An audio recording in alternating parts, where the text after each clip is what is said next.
ഈശോമിശിഹായ്ക്ക് സ്തുതിയായിരിക്കട്ടെ. അടുത്ത ചാപ്റ്ററിൽ വിശുദ്ധ ജോൺ പോൾ രണ്ടാമൻ പാപ്പ ശരീരം വെറുമൊരു ഭൗതികമായ വസ്തുവല്ല, മറിച്ച് നമ്മുടെ ആന്തരികമായ വ്യക്തിത്വത്തിൻ്റെ പ്രകാശനമാണ് എന്ന് നമ്മെ പഠിപ്പിക്കുന്നു.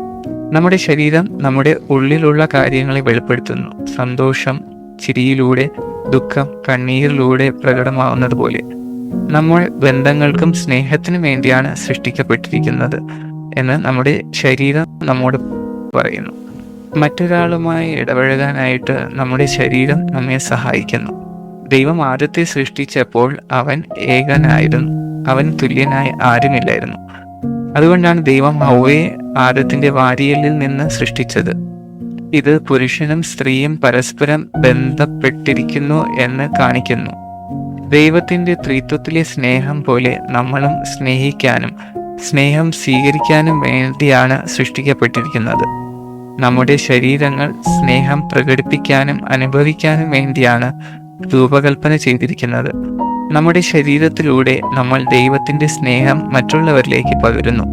വിശുദ്ധ ജോൺ പോൾ രണ്ടാമൻ പാപ്പ ഇതിനെ ശരീരത്തിന്റെ വിവാഹപരമായ അർത്ഥം എന്ന് വിളിച്ചു. അതായത് നമ്മുടെ ശരീരം സ്നേഹം പ്രകടിപ്പിക്കാനും പരസ്പരം ഒത്തുചേരാനും നമ്മെ ക്ഷണിക്കുന്നു. അതുകൊണ്ട് നമ്മുടെ ശരീരത്തെ ദൈവത്തിന്റെ സമ്മാനമായി കാണുക.